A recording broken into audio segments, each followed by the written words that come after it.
This is the Borealis Experience. I'm your host, Aurora, and I hope you're doing well. I just had a huge glass of water, so if you notice that you haven't been drinking enough water today, pause me and just have a little bit of water now. All right, this is episode 17. Yesterday, I talked about what you can expect when you choose to grow, namely that it's not always going to be easy. You might go through really rocky phases, chaotic phases, and also growth doesn't mean that you will never ever encounter difficult situations anymore or feel strong emotions. And yesterday was also about keeping the big picture in mind, going into bird's perspective and observing your behavior and how it might affect your relationships. And that when we are trying to force something, when we're too focused on something and no, you don't say blend in English, but when you forget everything around you, then you can get in a very uncomfortable, you can send out a very uncomfortable vibe to your surroundings and shut people out, and that's really harmful for you. So today I want to talk about friendship. So we cover the relationship part of our well-being. And if you look at your friendships, if you look at what happened over the last couple months, can you say that you are a good friend? The reason I want to post this episode today is because I feel during COVID we had to isolate, we had to push people away if we were abiding to the rules or if we were not conforming, then people pushed us away. And maybe there were times where you asked yourself, is this a real friend? Can I really count on the people that I trusted for so long? Or is it all falling apart now? And in those times where we feel lonely, uncertain, isolated,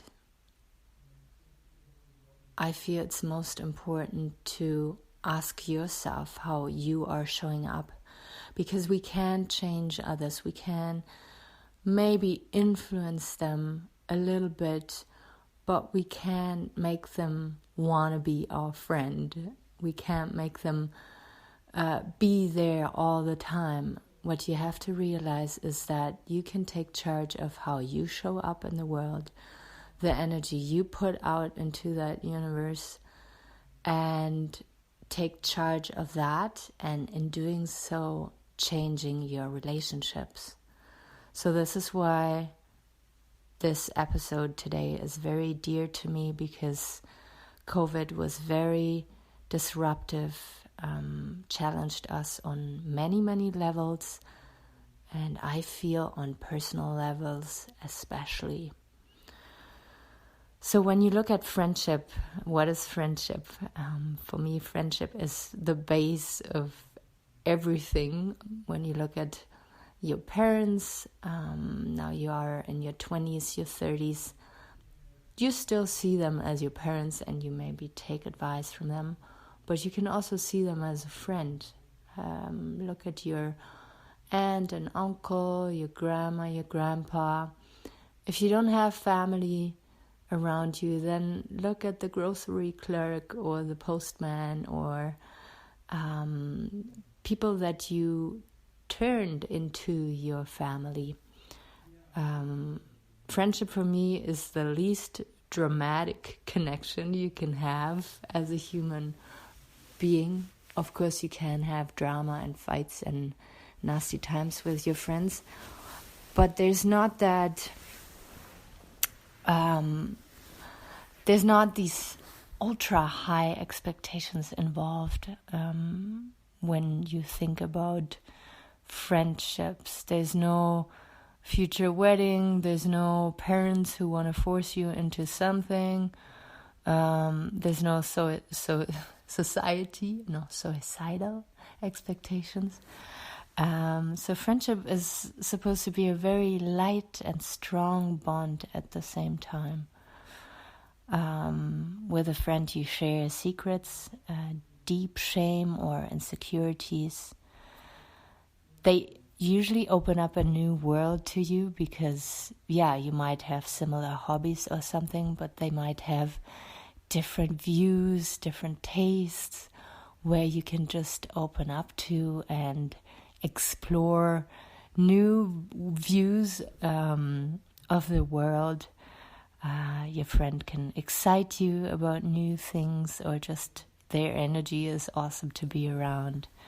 They are supportive in tough times, but also can cheer for you when you are successful and really happy and content. And you bond with a friend on many, many levels, and you can have discussions and arguments with them and know that you can trust them, that they have your back, that they will listen to you and you will listen to them. A friend can also be protective. I remember I have girlfriends in Germany, and physically they're way smaller and petite than me.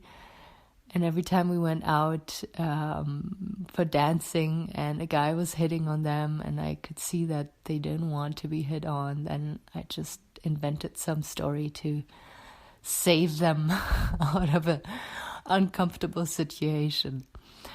So another very important part of friendship is boundaries. They respect your boundaries.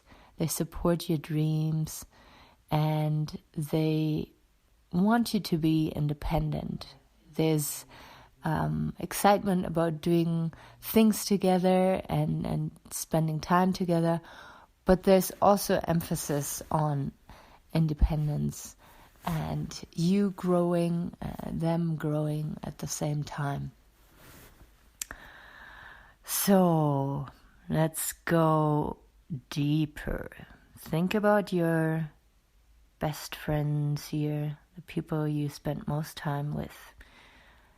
Do you truly listen to them, or do you wait your turn when it comes to conversations? Listening is such a precious skill to have, because you can learn a lot intellectually. You learn a lot about another person, which builds trust. A lot of people who come to me, a lot of friends who have been single and unhappy, and now in happy relationships, I was able to observe from the outside that they, over time, learned to listen. Because trust can be built when you listen. And if you can't trust a person when you listen to them, then you should just move on. But when you truly listen, read their body language without adding what you want them to be, then you can get very, very precious information about them to build trust.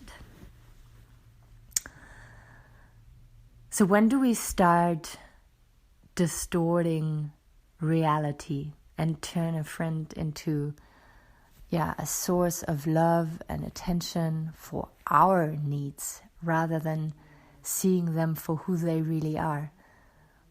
I can't really answer that question, but I find it very, very important to ask.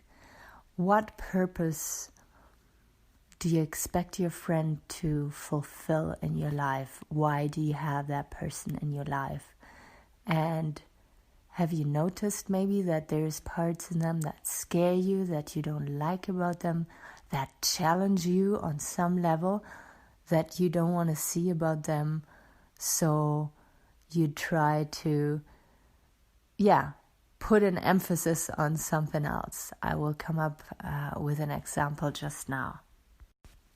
So let's say your friend is extroverted and loves to go out, and this is of course post-COVID times, or pre-COVID times, better to say, and is kind of a social butterfly and enjoys feeling new energies and exploring and being adventurous, and you are more of an introvert and insecure and don't really like to go out, you like to be at home, but you're really inspired and attracted to that outgoing side of your friend. Now, of course, over time, maybe you will feel uncomfortable doing those things with your friend, like going out, and you will try to, I don't want to say put them in a small box, but drag them into your world, into your little cave there that you built yourself to feel secure.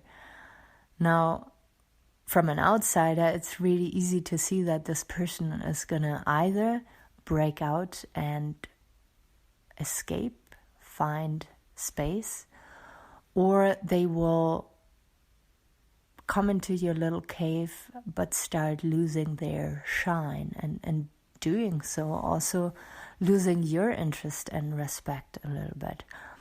So that is one small example I want to put out here, is that if you notice that your friend is better at something with you, can you be happy for that person and also see it as a way to grow? Or are you trying to manipulate yourself and that other person around your pain in order to not feel challenged, and in doing so, limiting yourself of growth? How open can you be when your friend is exposing you to something new? And then love languages. There's a beautiful book that I highly recommend. I will also put it into the show notes with the author, because I forgot the author's name. It's called 5 Love Languages.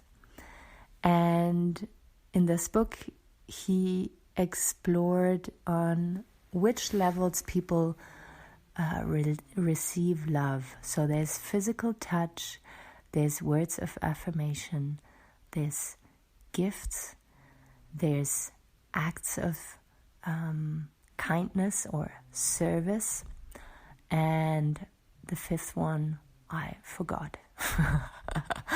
I will put them into the show notes, and it's not really relevant right now, but one example I want to give you here is, for instance, if your friend is into quality time, so they love spending time with you as much as they can, but you're more of a independent person, and for you, buying someone a gift, crafting someone a gift is the ultimate language of love. So you keep throwing those gifts at them, and they receive them and are grateful, but don't really feel understood.